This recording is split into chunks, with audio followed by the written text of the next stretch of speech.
Delighted to be here today with the QuaranTrainers. They've not called themselves that, but I'm calling it them today.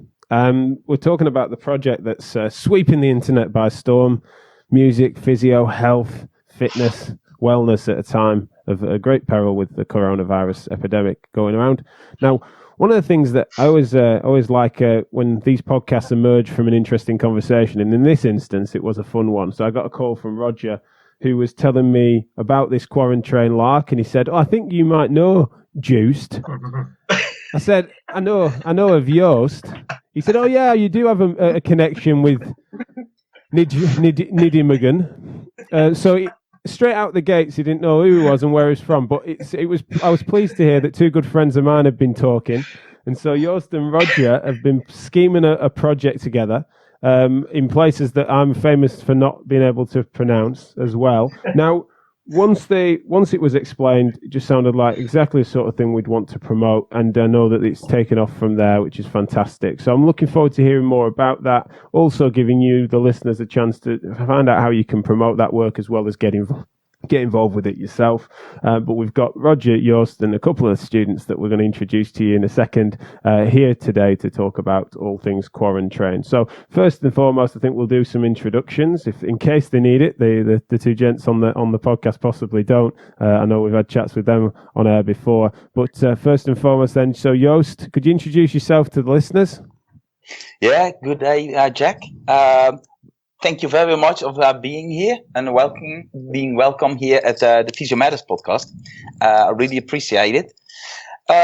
My name is Joost van Wijchen. I'm a physiotherapist and a senior lecturer from Nijmegen in the Netherlands at the Han University of Applied Sciences. I'm coming from a musculoskeletal background and now do quite a lot of work in progressive education, learning styles, and creating learning environments in different ways, especially concerning humanitarian and global health. So that's why I was involved here in the QuaranTrain project. Fantastic. That's brilliant. Thank you. And a student of yours, Meike, could you introduce yourself to us?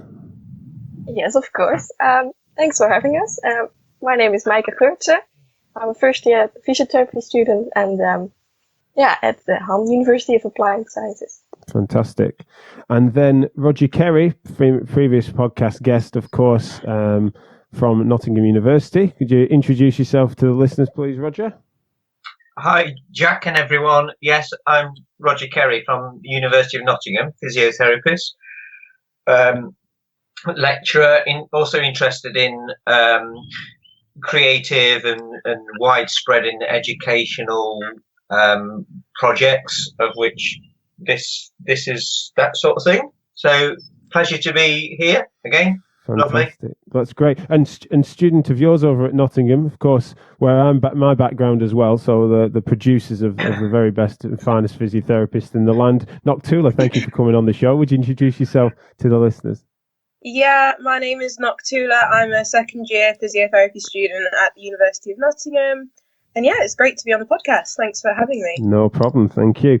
And so let's do a quick lap then. I'm really intrigued as to how this came about. And we're then going to talk a bit about that, then talk about the context in which it's important, as well as then talking in detail about what you've been doing, what you've got coming up, etc. So Joost, I'll go to you first. How did this project come about?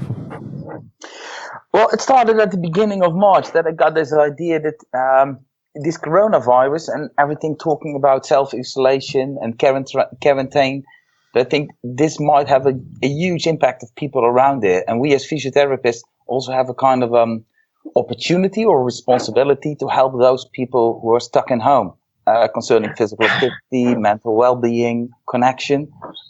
And in that case, I was thinking, actually, we can do quite a lot with all the physiotherapy, the upcoming physiotherapists, the students around the world, who can support the people at home. So I was thinking, what if we start a connective system, a home support system, and which kind of I tinkered a little bit with it through my mind.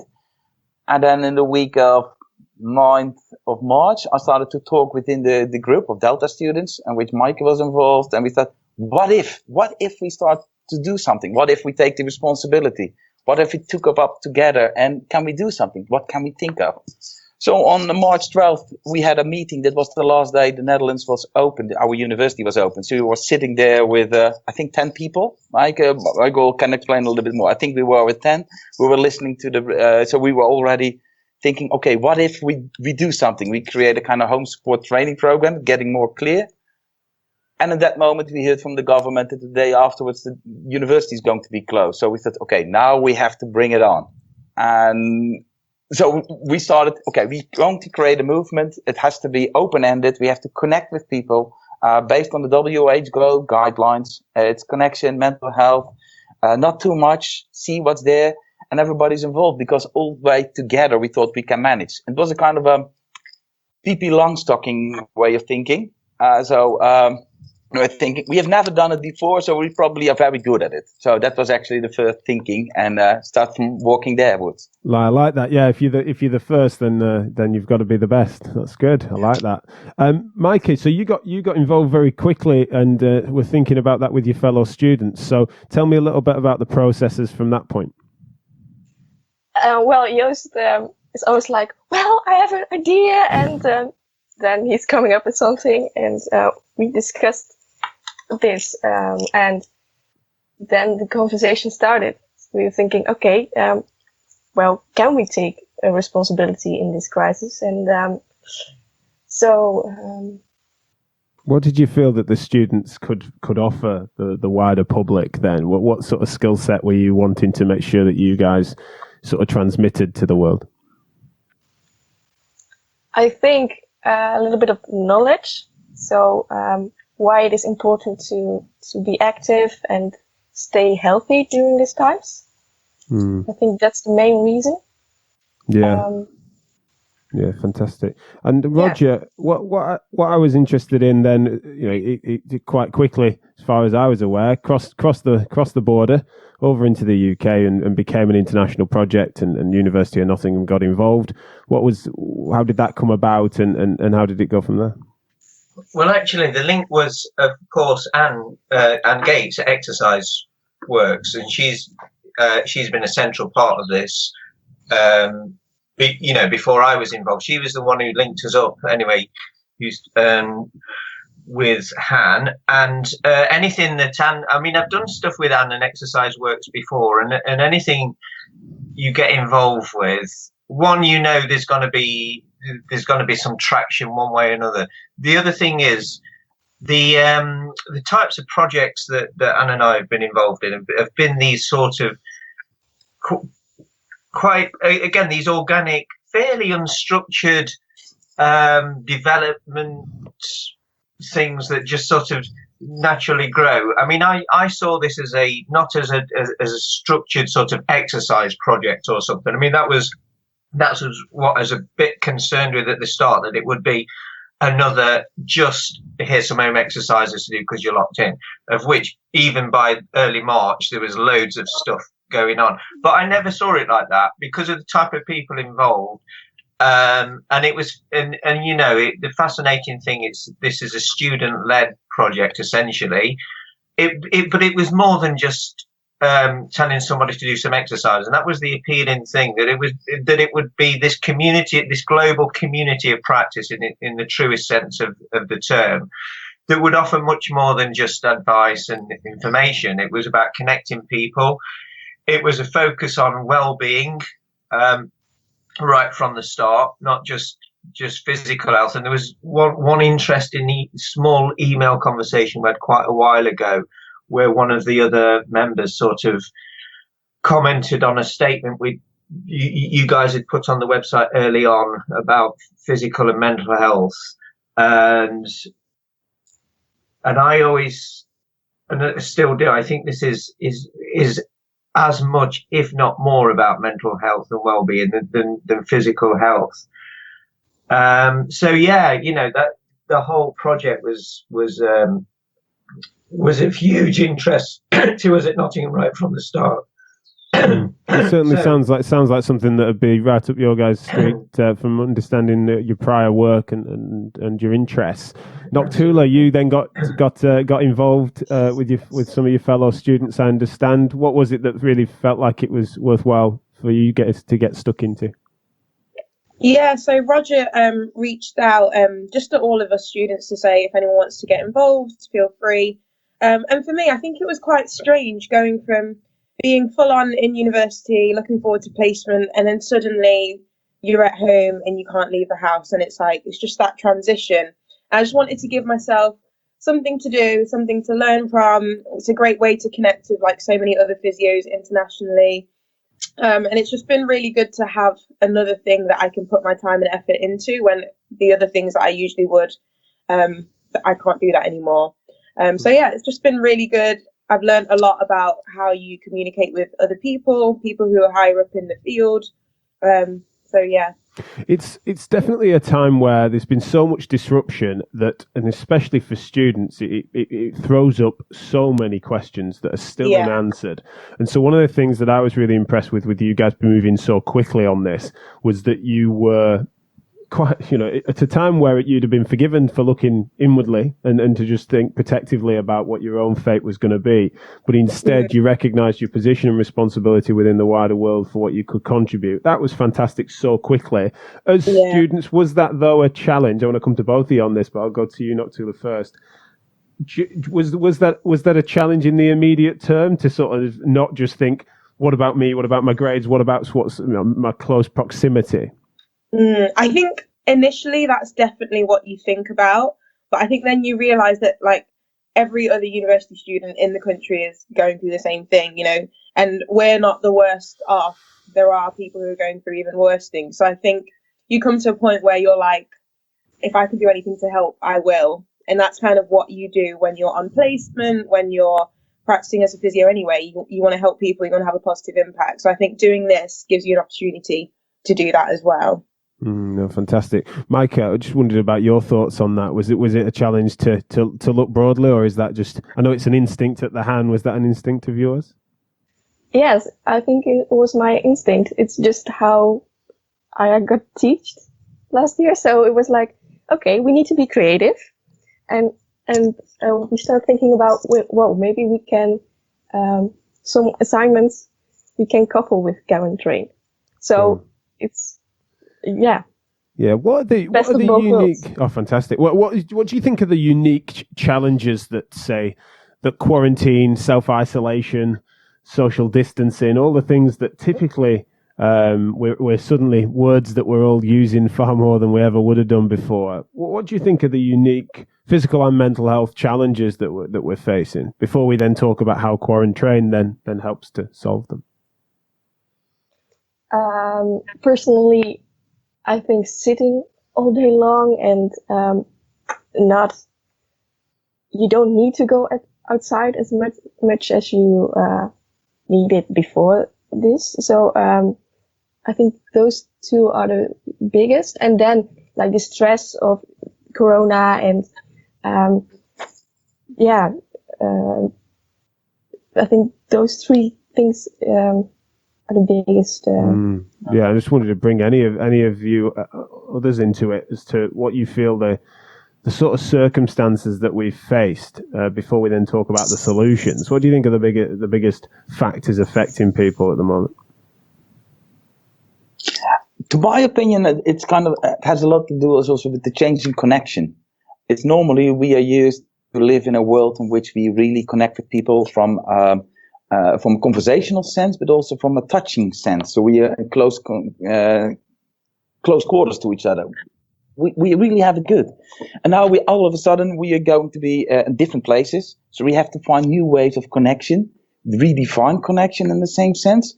And you feel, I felt lost, and I see a lot of people kind of feeling lost and trying to figure out, okay, how can I connect again and do something with it? To me, it's not the non-physical connection, or the loss of the physical connection is one of the most difficult parts. That's absolutely right.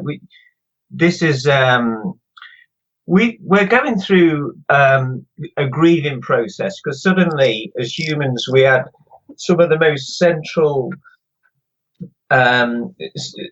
characteristics of what being human is suddenly overnight taken away, which was the connectedness and the touch. and we're social beings, and suddenly that's gone. So if you think yourself what's happened to you personally over the last few weeks, we've had those classic stages of denial, disbelief, anger, and we're still on that journey trying to work out what's happened. We've suffered loss of something central to what it is to be a human, and trying to, I'm sure you got many more questions, Jack, about how we're going to solve this things, but trying to make up for that is difficult. And the physical activity is really just one part of that. It's just one tool to sort of bring something human back into these silos we've suddenly been locked into. Yeah, Nokuthula, I just wondered if you've given thought to they're so interconnected, aren't they? The physical and the mental health factors of this, not just in terms of the solutions can also be integrated, but just in terms of that. Have you given thought to what it means to be in this weird sense of social quarantine that we're at, and what the key variables are for you, do you feel? Yeah, I think for me, it was initially this loss of control. You don't know what you're going to be allowed to do next week. You don't know whether you're going to be able to see your family next month. It's just everything that you had planned out now doesn't really exist. So that was initially really, really difficult. And I think getting your head around the fact that you have to be comfortable with not knowing what tomorrow or next week or next month may look like, and just keeping control of the things that you can, but also saying, I'm not in control of that, and that's okay. I think that was quite hard for me, being someone who likes to be planned, being someone who likes to be very organised. And that did take its toll. And I think for a lot of people in our generation, I think we're kind of a little bit obsessed with being productive and want to get things done. And I think for me, I've just had to learn to be really kind to myself. And it's like, I've never experienced this before. So it's okay if I don't feel like doing anything. I need to take care of myself and kind of forget the to-do list. So it's just like changing mindset of what's important. And I think, prioritizing my own physical and mental health has been kind of a switch. I've done that in a new way. No, that's really, really good point. We did a podcast earlier this week on sort of self-care for healthcare professionals. And it was described in that we were laughing about the fact that there's some guilt being baited almost, where there's productivity porn all over the internet, where people are then posting just how productive they're managing to be at times where most of us, if we're honest, if we're truly reflective, are having to take a step back, and so we should be. And so, but I think what's interesting though is that many would argue that you guys have been incredibly productive in what you've fed forward. But the interesting thing is that you've done so without trying to then put massive structural parameters around what you're doing, which is very much a typical Joost van Wijchen method of sort of chaos-based learning, which of course I know and love. Joost, on that, we'll start to move towards explaining a little bit about what QuaranTrain is and isn't, and what you feel it can be in terms of its sort of education, but it's fun. It's going to be integrated within, art, science, health. What's the sort of thinking in building the QuaranTrain movement? The moment when we start thinking about it, having to get my words right, one of the books of Rebecca Solnit went to my mind. She wrote a book a couple of years ago concerning hope in the dark, and there she puts out a quote: "Hope locates itself in the premises that we don't know what will happen, and that in the spaciousness of uncertainty is room to act." And actually, that was something. The uncertainty was coming there. It was complex. We didn't know. But it was quite sure that we needed something to create hope, because hope creates also meaningfulness. So to me, that QuaranTrain movement was something at least to connect and to create meaningfulness for those who are involved, and at the same time being of service. So that also gives a kind of meaning and action. So then you can do something also, as Nokuthula and Meike was saying. You want to be productive, but not being pressurized. So it has to be something meaningful that you start doing. And the moment you create something, as a learning opportunity for people. Now you can do something for real and not something because it's a simulation thing or just a school assignment. It's something that you actually can do for people. And we have these circumstances. So that was the first bit. The second bit was us to do with a position on health. Like Roger also was saying, it's a lot about mental health and well-being, from what's there, what's in the purpose of the person. So instead of looking on disease kind of way, we try to look upon health as an solitary fact. What can we do? How can we create a kind of sense of coherence for people? How can we embrace the resources that people have, ourselves and also other people, by presenting there, by being there, by presenting videos, audio, music, fun, not too long, not too much, especially not to pressurize, not to have strict standards around them, but to engage and to show people that we engage, because I think that's it helps people to connect. The moment you see that people engage with each other, you want to be part of it. So, and you can be a part of it because it's open-ended. Hope that this a little bit makes sense. Yeah, it does. No, absolutely. Meike, I just wondered, when it comes to the elements of integrating physical activity, but without pressure or obligation, that's something that I think is quite important, and I can see that coming through your project, is that, you know, that there is a lot of pressure on people and the circumstances around them have changed. And so the last thing that we want to be doing as health professionals is making people feel obliged or feeling like they, like we said, needing to be excessively productive or doing something so new so quickly when everything else around them is new. How did you and your fellow students sort of create materials that were interesting and fun? Was it just off instinct, or did you start to sort of plan out some ideas for content? Well, we started just with some kind of brainstorm, like what kind of things can we do? But at the same time, we thought, okay, we need to be honest. We need to create connection with people. So we need to be real about how we feel, how we are doing, and because that's also, we are also humans. We try to engage you in getting or staying active, but yeah, it's not easy for us. So if you can tell that to the people, maybe they can connect more with you. Yeah, I think the training word of involved in QuaranTrain, like especially with students leading this, you know, we're all in a process of training and learning as we go, but also then the training your physical and mental selves to not necessarily always better yourself. I think that's sometimes a mistake that gets made, especially in this situation. If any of us maintain any level of our health and well-being at this time, I think is an incredible credit to individuals and to society, never mind the gain. But generally, that training process is sort of really important. Nokuthula, how does this material sort of suit the process of learning and training to be a health professional, do you feel? I think that one of the big things that it helps with is being able to communicate with a wide range of people. And I think one of the benefits that I saw in taking part is that you now know people who are physiotherapists or who are healthcare professionals in different parts of the world. So you form links in that sense. And I think it makes you, because it's so evidence-based and we're not just saying things because we think they're right, it's based on evidence. I think it brings you back to that part that's so important when you're a physio, when you're a healthcare professional. You need to remember that everything that you're doing and saying should be based on evidence. So I think that bit makes it suit what we learn quite a lot. I think that's one of the issues when I've been obviously in digital education now for some years, is that trying to find that balance between making sure you get something out there that's interesting and but also entertaining in a way that then gets interacted with. Because unfortunately, the people that are pseudoscientific or really playing fast and loose with the evidence are going to probably make very entertaining, glossy content.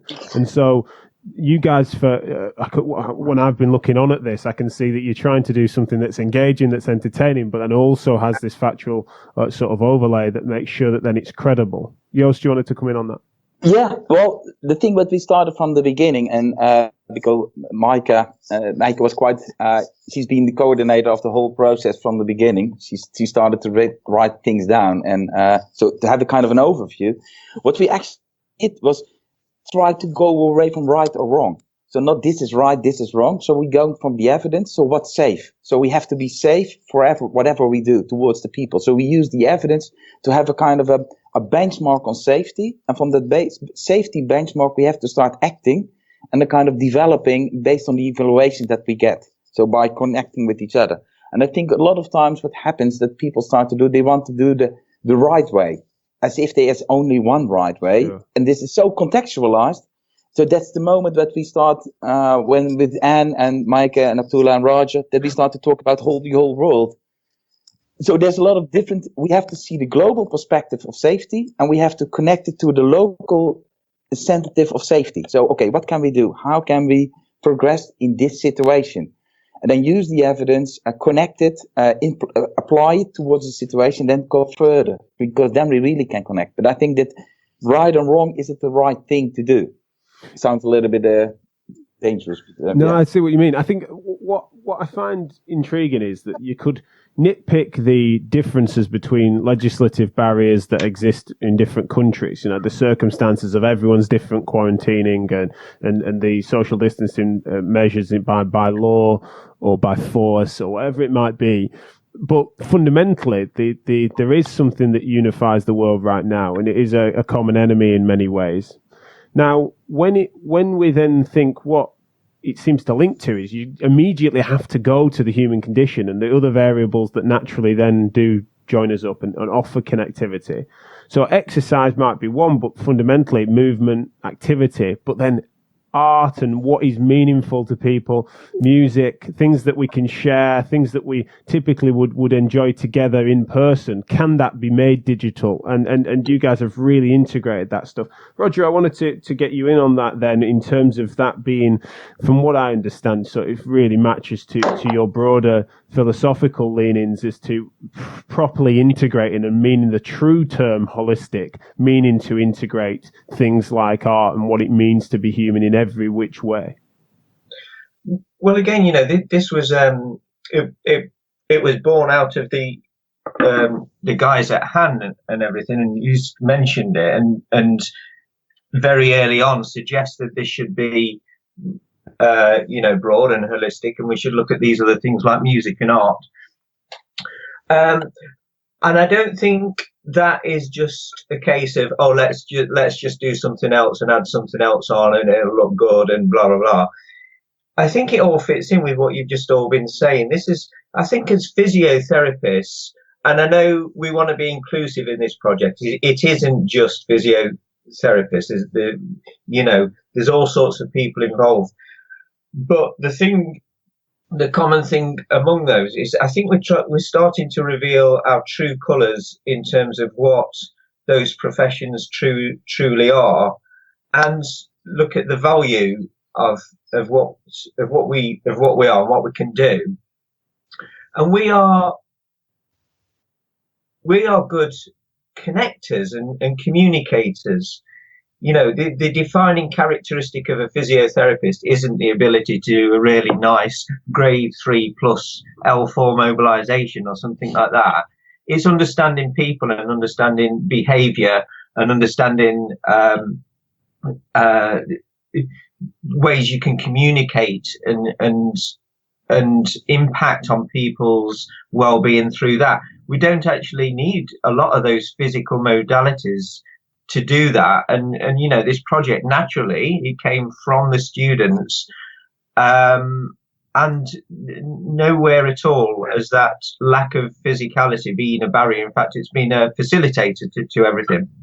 So the music is just another part of what we are good at, just expressed in a slightly different way. And the journey, that first song we did, the very short journey, was like 5 days from start to finish, from putting a call out to getting over 200 people from around the world suddenly wanting, all health professionals wanting to do this thing. And again, not just to show off, to say, oh, I play cello and I'm really good or something, but it was just, I'm not very good, but I'd really like to be involved. Great, let's work something out. And it was just the sorts of people we are doing what we are good at, trying to get involved and make something happen and connect and bring something to whoever. That's something, again, is just a way of connecting and making people smile or cry or whatever. It doesn't really matter, but it's just another tool. It could have been a publication of a randomized controlled trial. It could have been a song. It really didn't matter. It's just a tool to express ourselves. I think what I'd be interested in with this is that it's important that the human connection to healthcare professionals at the moment is very high in many ways, in that the people that healthcare professionals of all stripes are very much in public consciousness in various different ways, but also these sorts of interactions and the way in which you guys are trying to connect with the wider public is also showing the very much we are amongst you. The separations are just getting naturally more blurred. We would argue, I think, all of us, that there should never have been obvious distinctions. That the patient to public distinctions and proper person-centered care means that it should be naturally integrated, that you sit across from someone or sit with someone as people that know a lot about something and should be there sat as equals exploring a problem that they're trying to solve together, rather than the classic barriers that can sometimes exist in traditional medicine, where there's sort of a hierarchy of knowledge that's assumed. All these things to me do help to blur those lines, but they're also, without me being too nerdy about it, they're just a lot of fun. And I think that's something that we've got to make sure that, I think that instinct is probably where it seems to be playing well. You guys are, you've got the parameters of something, you're doing brainstorms, but you're also just thinking, well, that'd be a laugh, wouldn't it? And then the utility of it, you don't need to get into the weeds on the nerdiness. You just create something fun, and then the overlay of education is what's fascinating. Is that part of the attraction and why you've had such uptake in terms of participation, do you feel? I would say yes. In a matter of fact, I think that physiotherapy, a lot of the health professions, has to do with providing stimuli, and stimuli can go in a long, broad way. The moment that one of my colleagues, Mike Landry, once said, when we talked from a project concerning work with refugees, the most important part is do no harm. But do no harm, if you start from that point, and then you start providing stimuli, and stimuli, also one of the stimuli from ourselves is also to have fun and to be engagement into it. So also try to engage. Don't set the boundaries. Let people be creative.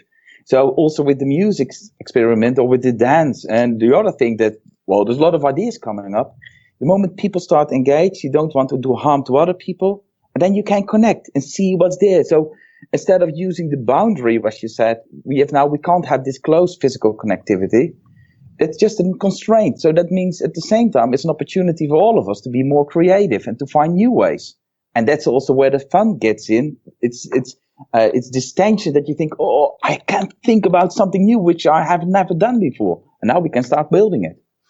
Yeah, absolutely. Meike and Nokuthula, I just wondered, are there any barriers to getting any of your colleagues involved? Have you had any moments where you've got folk that are rolling their eyes at it and are less involved? And if so, are there ways in which you found you can bring them in? I think perfection is a big thing. So people are like, no, but it needs to be better, and maybe we need to do this, and this is not great, and constantly reminding ourselves, like, okay, but we just need to do something, and we can explore, we can experiment, we can see what happens. It doesn't need to be perfect at all when doing something for the first time. Especially when we need to respond, we're wanting to get things out there and respond in real time. You could spend too much time on it. And I know it's been a bit overused recently, but not allowing perfection to be the enemy of the good has been used across various different contexts recently. And I think in this instance, I think that would be something that would stifle it. You could delay a project to make it tidier, but then it's 2 weeks and then it's not relevant to the context of the moment it was created. And so the speed of which you guys are working, I think, is smart. And it's, just the fact that they might be rough around the edges sometimes surely shouldn't matter. But that's interesting that some people do aspire to perfection. No, I can understand that happening. Nokuthula, have you noticed any other barriers or any top tips as to how to engage folk? Yeah, I think for some it may, look and seem like just one extra commitment. But I think like throughout as students, everyone's understood that we still have other work to do and that we can just do what we're able to do, and that's fine. And I think when we were actually making the music video, I noticed that a few students who weren't necessarily, in the Zoom calls or central to the project, they still published a picture of them, doing a cartwheel or skipping. And they were able to get involved in that little bit without having to take on the whole project. So I think it's really good that, the barrier may be that, it seems a bit overwhelming, but there are still ways to just get involved little by little, jump in, jump out, jump in and jump out, which I think is really good. There is some elements within healthcare professions of appropriate seriousness. And even within studies, that there's certainly an overlay there where when it comes to sort of safety and procedure and governance and stuff, we do need to make sure that we've got that serious side. But generally, in situations like this, I think that there would have been a temptation in many ways and in many schools even. And I'm hearing from some of the students of other places where it's kind of that seriousness overlay has almost become, procedural. You should be aware of these 10 guidelines and this is where you need to go and need to read on this dry website that will tell you as to what the circumstances are going to be for your fate in coming years, etc. It's almost become really dry. So the fact that is how some people have lent, whereas with this, it's kind of the other way, where it's not ignoring the interest and the importance of that safety overlay, but it's also the other side of what it means to be a healthcare professional, also what it means to be a student. I was guilty sometimes and got into trouble. Roger might recall of me always saying that when it comes to being a student physiotherapist, student comes first in the term for a reason. Now I got carried away on that theme sometimes, admittedly, but the act of being a student is such an incredible and important time that sometimes the physiotherapist bit can sometimes then encroach a bit on that. Whereas in this instance, I just watch you all having such a good time, and as you say, the access to it and the inclusivity of it, from being able to just submit a cartwheel or be part of a dance or a song or a piece of content is fantastic. So it does seem to be really inclusive. What's the sort of numbers do you feel in terms of how many people have participated so far in this project en masse? I think 70 people are now in our team. And they are from United Kingdom, Norway, Germany, Argentina. So Malta. Brilliant. So many people, Swiss, many people are involved. And then beyond that, there's like circles around it. So how many people have submitted bits or riffs to your work so far? I think those 70 people all submitted something. Yeah, and I think and then you have like this QuaranTrain music project beside it. Yeah, so if we now look upon it, so there's a big phase of the 70 people who are connected towards the website and whatever we do, so quite strongly. And I think there's a huge base behind it, which is very strong. If we look for the music video, which Raj can tell a little bit more, concerning the whole project, connectivity is from all the continents in the world. So we have people from New Zealand to Australia, from China, India, Canada, Africa, South Africa, Kenya, Chile, Colombia. So it's all around the world, and people are connecting on different levels. Some people are just more giving kind of advice. Some people really want to present something. Some people are still thinking, okay, how can we implement the university? It's on different speeds. And I think that's also nice, because it's also a kind of, everybody has his own pace in order to commit to it. As Nokuthula just said, you have to give it space to people also to connect, because we want to connect. And this is all these different languages at the same time that we have to deal with, and different propositions, time bases. So I would say at least there are more than 400 people connected in one way or the other already that I know of. But and that's not so much from the music project. And then our music man knows most of that one. Well, yeah, I think that's another group of people. I think there are some people who overlap, but that the music side has attracted a different bunch of people. I mean, there were actually 70 musicians and singers on that song. There were over 200 people in the music group now. So we're looking to do other projects and get people to do their own things and create some stuff like that. So but that list is growing as well. So there's way over 200 people involved in that side. Not that we're counting numbers. It's just it's an indication of the spread and how global things are.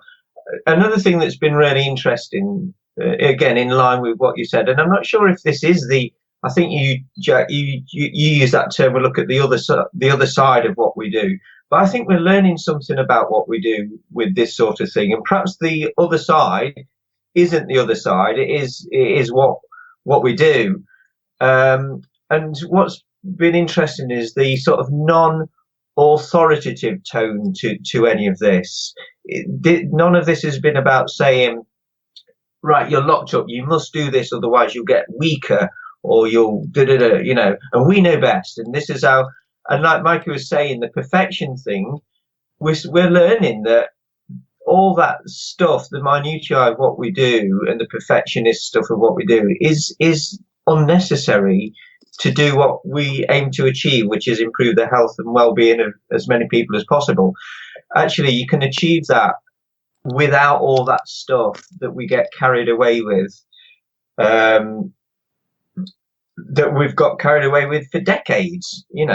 Literally, I think as a learning experience for us all, this sort of thing, and not just the QuaranTrain, but this sort of thing in this time, we're learning much more about what we do as individuals and professions, and finding actually we can achieve what we've always wanted to achieve by doing something in a very much simpler, chaotic, less structured way than we've been forcing ourselves to do for since the start of the professions, really. I mean, I don't want to sound like I'm just bandwagoning that, but obviously that's music to my ears in someone that's observed the fact that going about things very genuinely and sometimes without it being polished, or just going live with a conversation as we've done many times with the podcast, etc., means that there's something that comes across more naturally genuine for the fact that it's something that is organic and it flows, and that there's an accessibility to that that's actually improved upon, rather than the sort of polished approach that sometimes people see as being a barrier,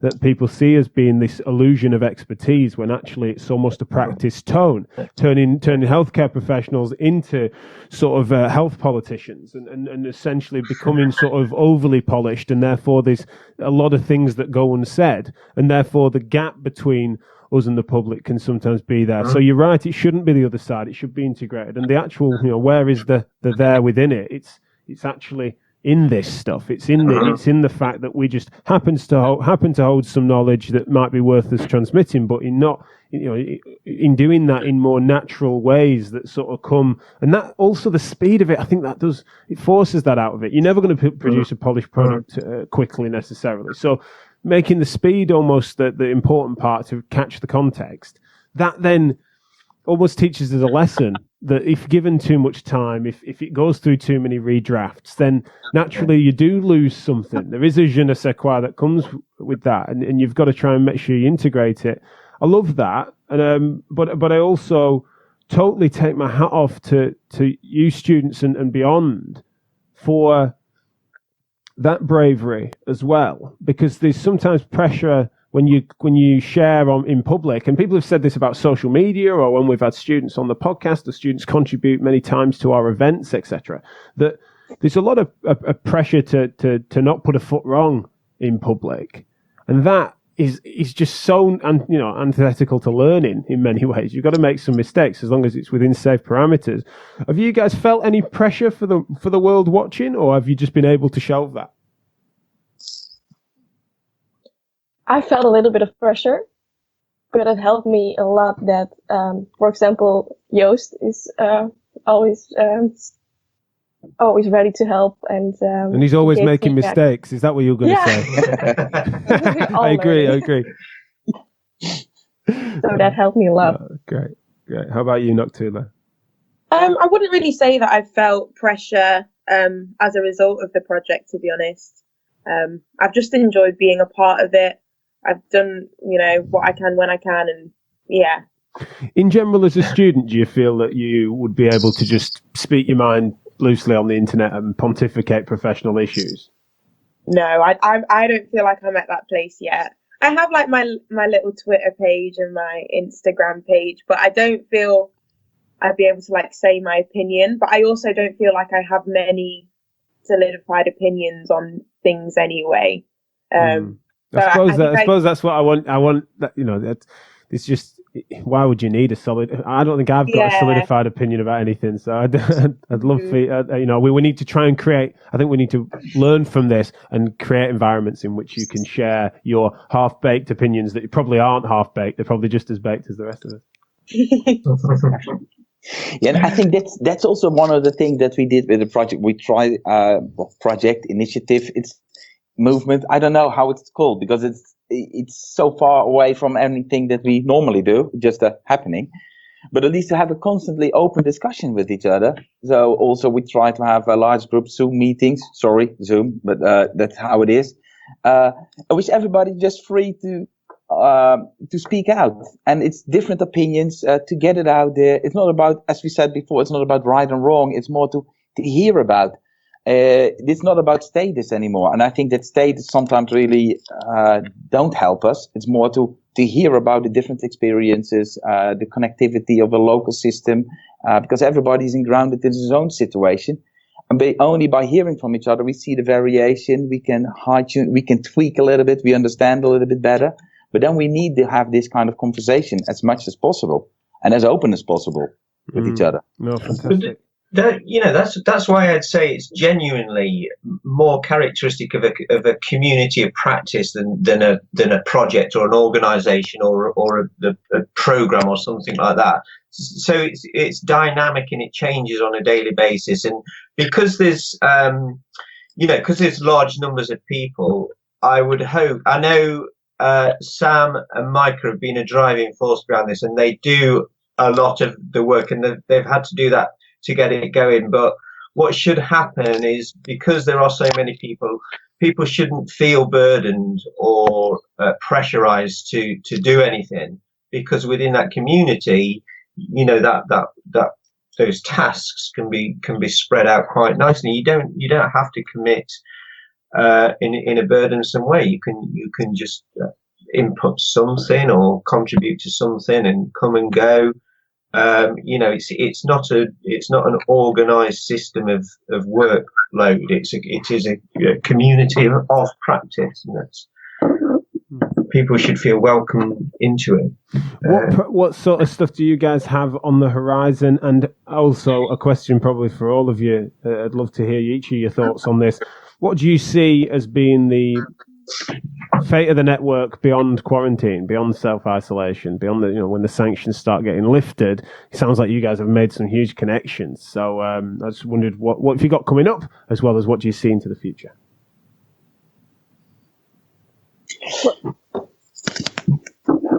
Well, there are videos coming up from different countries, different languages. First videos from Team Malta are online. Some Chinese videos are coming up. Some videos from Swiss. A blog post. I know a lot of people are writing blog posts at the moment for our website. So yeah, and like social media challenges and stuff like that. We're also thinking about that to engage more with people. We were trying to figure out, can we do also more with music? Maybe create a kind of a flash mob dance within your own home. So taking that kind of thing to a new level. Concerning art, we have never talked about, but I can imagine we try to create a fellow poem in different languages. I think that we can cross a whole way. At the same time, we have now pushed quite a lot on video, and that's the thing that we understand with university teaching as well. that this video is not really going to help us in society, because everybody is stuck to a screen. I get headaches around it at the end of the day, and I definitely want to go out in nature again. So why can't we have nature walks and nature talks, so that we all together on the microphone and being outside? Maybe podcast, maybe more music experiments. We're talking quite a lot with some researchers and academics in Australia who come up with guidelines concerning different age groups. They were going to share with us what we can do. We're talking with people in Santiago de Chile, and Chile, what they are doing. So that's kind of the idea. At the same time, we try to go within the group to have smaller groups from people from different countries to start to learn and to explore a little bit what's the content of physiotherapy and health in their country, so they have a little bit of better understanding about this global part.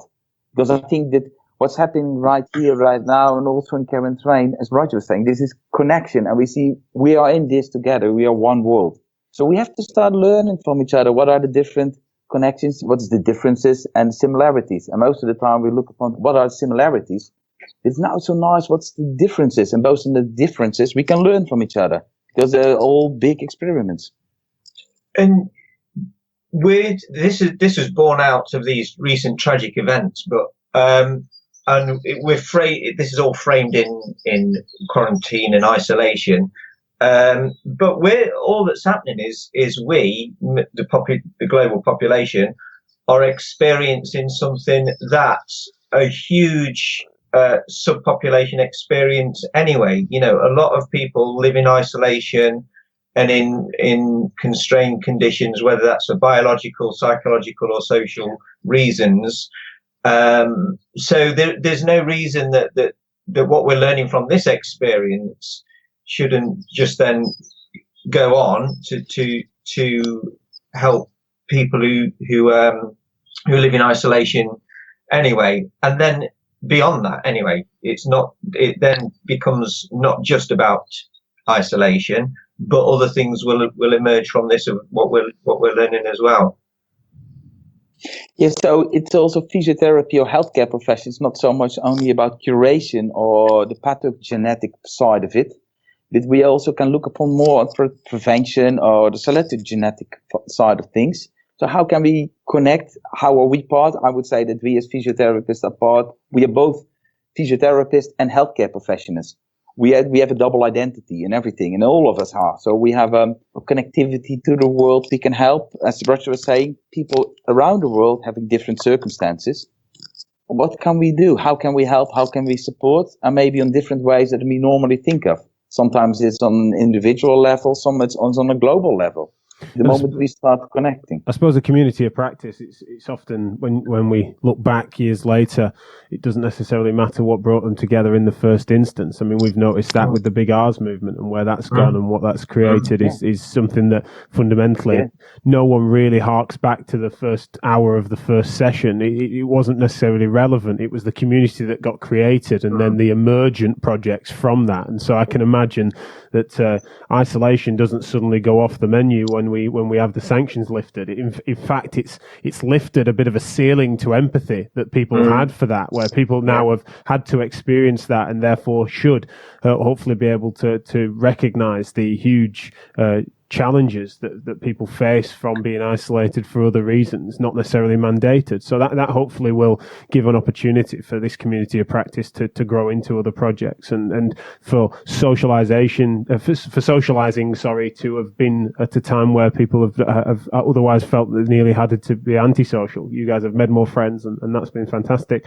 Nokuthula, I'm aware I didn't come to you yet for your take on what you're looking forward to, what's coming up, but also where you see this in the future. Yeah, so one of the things that I said I'm looking to do is just put a bit more information about signposting people to certain places they can go in emergencies to do with mental health or anything. So getting those up on the website. I've been teaching myself how to do a handstand, so I'm planning on filming a video when I can actually hold it to put that on. And yeah, I think it will just remain a place where people can go if they need solid information about, what should I be doing physical activity wise, or how is this actually helping me? How can I exercise at home? Maybe people realize that the gym wasn't for them as a result of this, and they'll say, okay, I want to stay at home, but I want to keep fit. So I think it'll just be somewhere that people can go to find out good information. Absolutely. I'm always interested to see different household items being used as gym equipment and things like that. I swear I'm going to see someone do a Turkish get up with their sofa at some point soon. I've been using my twin boys as kettlebells, so I'll have to share. I'll have to get. I think that's probably a QuaranTrain video. I'll send you it over. Thank you all so much. I wondered if there's anything else that you guys would like to say before we wrap this up. Just a huge thank you to everybody involved and all the particularly the students involved, and thanks for having us on the podcast as well, Jack. And just for the record, I don't recall you being a problematic student at all during the summer holidays, at least. Yeah, that's I took a couple of months off, didn't I? That was very, very good of me. So yeah, thank you. I'm glad that's not how you recall it necessarily, but I don't know about everyone. But thank you all so much for all you're doing. And would you like to just make sure that we get one big signpost to folk? Although of course we'll put it all over the show and all over the show notes really on social media as to where to send people. But what's the website? What are the other social media links? And how can people find you as individuals?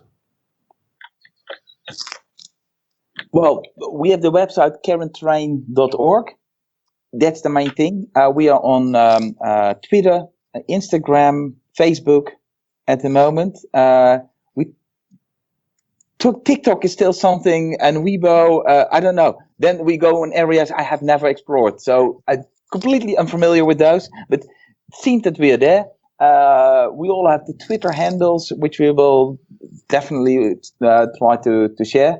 Which I don't. Well, mine is at Yowie12, but that we can share those afterwards. We're always welcome. People are always welcome if they want to participate. Small, big, everything. And just get involved and get in touch via social media or via the website. Yeah. Anything else anyone else wants to say? Just check out the song I Shall Be Released is now available on. It's on YouTube anyway, but it's also available to download from Amazon, iTunes, Napster, Deezer, Spotify. So yeah, get involved. Oh, fantastic! Thank you all so much. And as I said, don't underestimate that at a time where everyone was either, and understandably, and with no judgment from me, they were looking inwardly, or they were feeling that they couldn't necessarily socialize. You guys just looked outwardly, looked at taking responsibility, but then also created a community of practice that I think will have some real legs to it, because I can see the momentum that you're building. And so there's certainly no stop and no finish line in sight just because the sanctions might get lifted.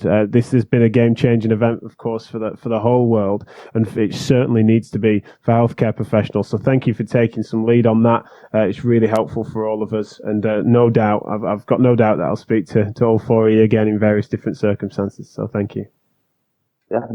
Thank you, Jack. And the last bit, which might be interesting, and I think from this kind of situation that we all can learn from, the moment that you feel in danger, that you think, oh, I can't do anything, is actually the thing that you feel the uncertainty, is also the moment that you can think, what can I do? Because there are more things that you can do than instead of just waiting and see. And sometimes it's just to reach out to other people on being vulnerable, makes you also that you feel, oh, there are more people, and together you can build something new, which have never been dreamed of about before. No, the pressure creates something different, absolutely, and you guys have been proof of that. And these circumstances, there's some brilliant work emerging from various different places, and the fact that you guys are curating it as well within our space is just fantastic. So absolutely brilliant. Thanks a lot, and take care. I'll speak to you all soon. Thank you. Cheers, guys. Thank you.